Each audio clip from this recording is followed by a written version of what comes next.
Hello दोस्तों, एक और वीडियो में आप सभी का स्वागत है। तो आज हम सीखेंगे दोस्तों समीकरण हल करना। ये मैथ्स के लिए बेसिक है दोस्तों, क्योंकि आप आगे जा करके बड़े से बड़े गणित भी बनाते हैं तो आपको जो समीकरण हल करते हैं उसमें जो नियम कानून लागू होता है वही नियम कानून आपको बड़े वाले क्वेश्चन में भी लागू होता है। तो इस दृष्टि से ये बहुत इंपॉर्टेंट होने वाला है ये वीडियो। तो वीडियो में अंत तक बने रहे दोस्तों, क्योंकि समीकरण हल करने में जो जो नियम कानून लागू होते हैं उसको आज हम बहुत ही बेसिक से देखने की कोशिश करेंगे कि कैसे कैसे होता है। तो चलिए स्टार्ट करते हैं। देखिए यहाँ पे मैंने 3 क्वेश्चन लिया है दोस्तों।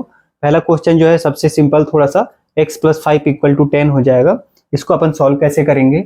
दूसरा क्वेश्चन है दोस्तों 2x + 2 = x + 5। इसको हम कैसे सॉल्व करेंगे। और तीसरा थोड़ा सा कठिन है दोस्तों, x/2 + 2x/3 = 5। तो इसको हम लोग एक एक करके देखते हैं कि कैसे सॉल्व किया जाता है। यहाँ पे देखिए सबसे पहला अगर क्वेश्चन हम उठा लेते हैं तो पहला क्वेश्चन है हमारा दोस्तों x + 5 = 10। ठीक है, ये अपना पहला क्वेश्चन है। इसको कैसे सॉल्व करते हैं। तो सबसे पहले ध्यान दीजिएगा कि ये देखिए ये जो है दोस्तों चर है और ये अचर है। ठीक है, जो अल्फाबेट होते हैं दोस्तों उसको हम लोग चर बोलते हैं और जो नंबर होते हैं उसको हम लोग अचर बोलते हैं। अल्फाबेट मतलब कि क्या हो जाएगा, A B C X Y Z, ये सभी चीजें चर हो जाते हैं। और नंबर क्या होते हैं दोस्तों, जैसे गिनती की संख्या 1 2 3 4 ऐसे करके वो नंबर होते हैं। समीकरण को हल करने में दोस्तों सबसे पहले ये ध्यान दीजिएगा कि चर राशि को एक साइड लेते हैं और संख्या को एक साइड लेते हैं। ठीक है, जैसे कि मान के चलो यहाँ पे लेफ्ट साइड में हमारा क्या है, x + 5 है बराबर उस पार में 10 है। तो हम लोग क्या करेंगे, x को एक साइड लेंगे और संख्या को एक साइड भेज देंगे।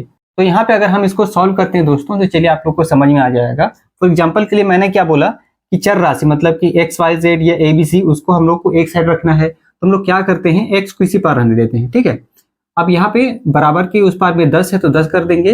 अब दोस्तों हम लोग को संख्या को एक साइड लेना है। तो यहाँ पे देखिए +5 जो है ना उस पार चला जाएगा। तो +5 उस पार जाके क्या हो जाएगा, माइनस हो जाएगा, -5।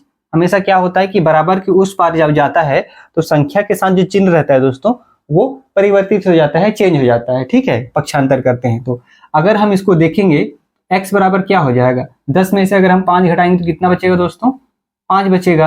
अब यहाँ नियम ये है कि घटाने के बाद तो ये 5 आ गया, लेकिन यहाँ पे कौन सी चिन्ह आनी चाहिए। तो यहाँ पे देखिए बड़ी संख्या, इन दोनों में से बड़ी संख्या का जो चिन्ह है वो नीचे आता है। बड़ी संख्या 10 है, 10 में प्लस है तो प्लस ही आ गया। ठीक है, यहाँ पे प्लस लिखने की जरूरत नहीं है। तो हम अगर इस समीकरण को हल करते हैं दोस्तों तो हमारा आंसर आता है x = 5। ठीक है, ये हमारा आंसर है। बहुत ही सिंपल है, लेकिन जब हम बेसिक से स्टार्ट करते हैं तो चीजें आसानी से समझ में आती है हमको। ठीक है, यहाँ पे पहला क्वेश्चन तो सॉल्व हो गया। दूसरा क्वेश्चन कैसे बनेगा वो अपन देखते हैं। देखिए दूसरा क्वेश्चन क्या है दोस्तों, यहाँ पे अगर लिखता हूं तो 2x + 2 = x + 5। ठीक है, ये अपना दूसरा क्वेश्चन है। अब यहाँ पे भी क्या बोला था मैं कि समीकरण को हल करने का सबसे पहला नियम क्या है दोस्तों, तो हमको वेरिएबल एक साइड लेना है और संख्या को एक साइड लेना है। तो यहाँ पे देखते हैं, तो यहाँ पे देखिए ये जो है ये x है, ये x है। ठीक है, इसको हम एक साइड ले आएंगे और ये जो संख्या है, ठीक है, ये जो संख्या है इसको एक साइड भेज देंगे। तो हम क्या करते हैं यहाँ पे अगर इसको सॉल्व करते हैं तो कैसे होगा, देखिए स्टेप बाय स्टेप। 2x वैसे ही है। ठीक है, अब इस x को दोस्तों इस पार ले आते हैं, वो ये 2 को उस पार भेज देते हैं। तो अगर हम इस x को इधर ले आएंगे तो ये प्लस में है तो इधर जाके माइनस हो जाएगा, ये x हो जाएगा बराबर। ये 5 प्लस में है बराबर के उस पार में तो वैसे ही रहने देंगे। लेकिन ये जो 2 है दोस्तों, ठीक है, इसको हम लोग उस पार भेजेंगे क्योंकि हमको x एक साइड लाना है और संख्या को एक साइड लाना है। तो ये जो 2 प्लस में है उस पार जाके क्या हो जाएगा, -2 हो जाएगा। इतना आपको इजीली समझ में आ गया होगा। और यहाँ पे देखिए, यहाँ पे 2x में से 1x घटा देंगे तो कितना बचेगा दोस्तों, 1x ही बचेगा। ठीक है, बराबर 5 में से अगर 2 घटाएंगे तो कितना बचेगा, 3 बचेगा। ठीक है, अब यहाँ पे बड़ी संख्या में प्लस है तो प्लस ही आ जाएगा। तो यहाँ पे हम लोग को x का वैल्यू कितना आ गया, x = 3 आ गया दोस्तों। बहुत ही सिंपल था। मैंने सबसे पहले सिंपल क्वेश्चन किया, उसके बाद में थोड़ा सा कठिन किया। ठीक है, उसके बाद में आगे हम देखते हैं दोस्तों तीसरा क्वेश्चन। अगर यहाँ तक समझ में आया और वीडियो अच्छी लग रही है तो प्लीज वीडियो को लाइक कर दीजिए दोस्तों, क्योंकि आपके लाइक से हमको मोटिवेशन मिलता है।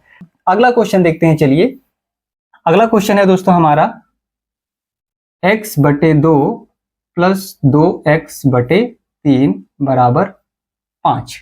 ठीक है, इसको कैसे सॉल्व करेंगे, ध्यान दीजिएगा, ये थोड़ा सा इंपॉर्टेंट है। यहाँ पे देखिए, अगर इस क्वेश्चन को ध्यान से देखेंगे दोस्तों, तो ये क्या है, भिन्न के रूप में दिख रहा है। देखिए x/2 + 2x/3, ठीक है। तो यहाँ पे हम लोग क्या करते हैं कि भिन्न का जोड़ जो करते हैं दोस्तों, वही वाला नियम यहाँ पे भी लागू हो सकता है, ठीक है, क्योंकि ये भी भिन्न है और ये भी भिन्न है और भिन्न को जोड़ा जा रहा है, मतलब भिन्न का जोड़ किया जा रहा है। तो उसका नियम क्या होता है, तिर्यक गुणा दोस्तों। जस्ट इसका गुणा इसके साथ, इसका गुणा इसके साथ और नीचे का गुणा नीचे के साथ होता है। तो क्या करेंगे, 3 का गुणा अगर x के साथ होगा तो 3x, बीच में प्लस है तो प्लस कर देंगे। 2 का गुणा 2 के साथ तो 2 दूनी 4 और ये x वैसे उतर जाएगा, ठीक है। बटे में क्या करेंगे, 2 × 3, 2 × 3 6 बराबर ये 5 इधर हो गया। अब आगे बढ़ेंगे तो क्या हो जाएगा, सबसे पहले कि हम लोग इसको जोड़ देते हैं दोस्तों, प्लस को, ठीक है। तो 3x + 4x कितना हो जाएगा, 7x हो जाएगा, बटे 6 है बराबर 5।